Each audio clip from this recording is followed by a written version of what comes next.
Good afternoon, and welcome to the 1973 baseball season.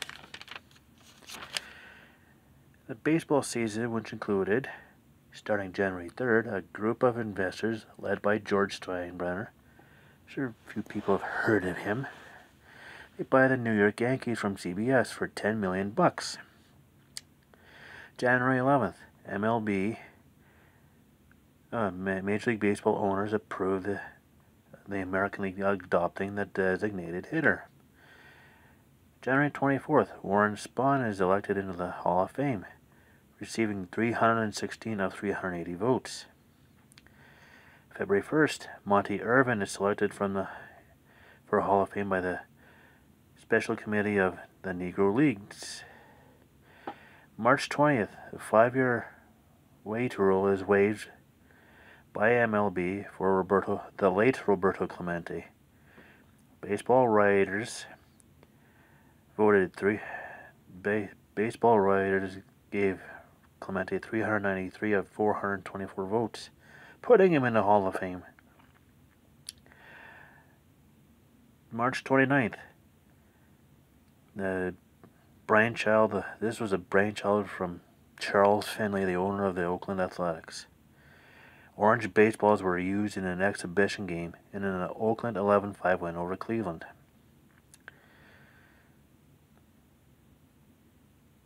On April 6th at Three Rivers Stadium, 51,695 people see the late Roberto Clemente's number 21 retired, and then they see Pittsburgh come back to beat St. Louis 7-5.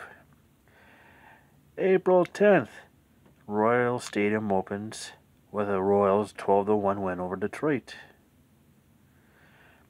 39,464 people attended the game. May 15th, Nolan Ryan of California pitches his first of 7 no-hitters. June 7th, in the 1973 amateur draft, Dave Winfield is selected 4th overall by San Diego, and he ends up debuting a little later. And the 3rd pick overall went to Milwaukee, and they picked Robin Yount. June 19th, Dave Winfield debuts in the San Diego, lost to Houston 7-3. July 3rd, Gaylord of Cleveland and Jim Perry of Detroit face each other for the only time. They're brothers, by the way. This is the only time these two brothers face each other, and neither of them finish. And Gaylord is tied with the loss, with Detroit winning 5-4. July 15th, Nolan Ryan throws his 2nd no-hitter of the season and of his career. Two no-hitters 2 months apart. July 21st, Hank Aaron hits career home run number 700. He finished the year with 712. Yeah, he finished the 73 season with 712 home runs. No, 713 home runs, sorry. 713 home runs. So he finished the year with 713 home runs. Anyways. And August 17th, Willie Mays hits his 660th and final career home run. And Mets lost to Cincinnati 2-1. September 30th, New York Yankees play their last home game at Yankee Stadium until 1976, losing 8-5 to Detroit. Yankee Stadium, between the end of the 73 season and the beginning of the 76 season, undergoes major renovations, and the Yankees have to play their home games at Shea Stadium, much to the chagrin of Mets fans. Geez, I wonder how they probably felt ill. Anyways, American League season stats: Rod Carew of Minnesota, .350 average, led the majors.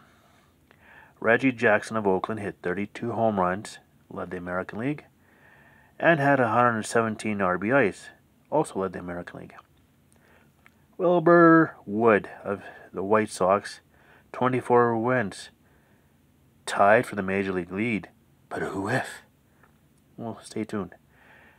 Jim Palmer of Baltimore, a 2.40 ERA, led the American League. And Nolan Ryan of the California Angels breaks Sandy Koufax's record and strikes out 383 batters. Modern day record. It also led the majors. Duh. National League. Pete Rose of Cincinnati, 338 average, led the National League. Willie Stargell of Pittsburgh, 44 home runs, that led the majors, and 119 RBIs, that also led the majors. Ron Bryant of San Francisco, 24 wins, tied Wilbur Wood for the Major League lead.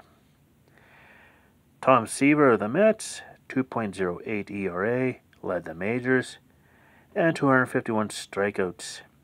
Not even close to the Major League lead. It wasn't even close. American League standings. The East. Baltimore 97 and 65 takes the American League East pennant. Well, the American East division. Boston goes 89 and 73, 8 games back. Detroit goes 85 and 77, 12 back. Yankees go 80 and 82, 17 back. Milwaukee goes 74 and 88, 23 back. Cleveland goes 7 and Cleveland gets the basement with a 71 and 91 record, 26 back. American League West. Oakland takes the division, 94-68 record. Kansas City goes 88 and 74, 6 back. Minnesota goes 81 and 81, 13 back. California goes 79 and 83, 15 back. Chicago goes 77 and 85, 17 back. And the Texas Rangers go 57 and 105, 37 back. National League. New York Mets 82 and 79. They take the National League East, and they had I think they had a double header against the Cubs on the day after the actual end of the season, and they won the first game over Chicago, and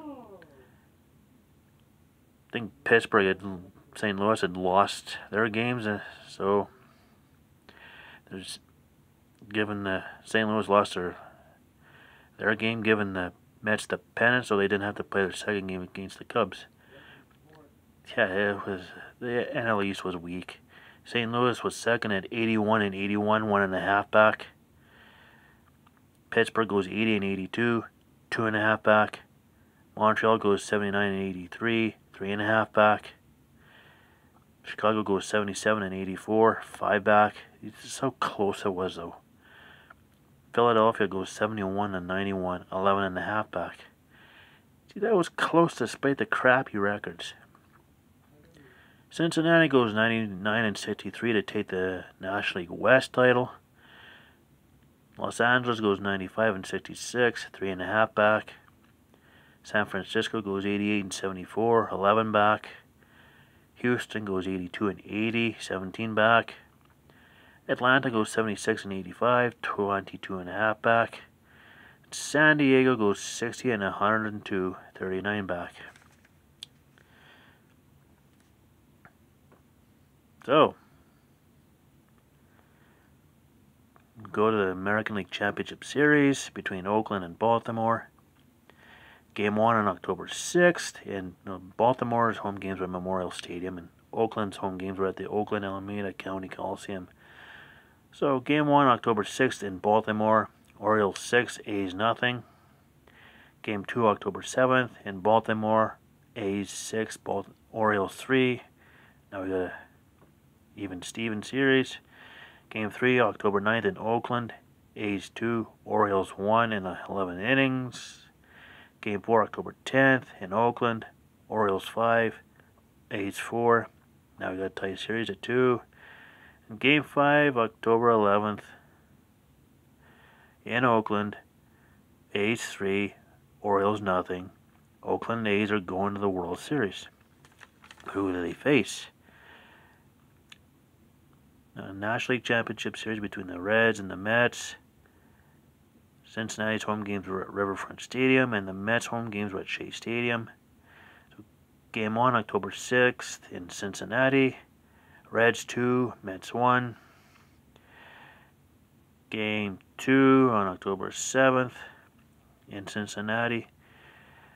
Mets 5, Reds nothing. Tied series at 1. Game 3 on October 8th in New York. Mets 9, Reds 2. 2-1 lead there. Game 4 October 9th in New York. Reds 2, Mets 1 in 12 innings.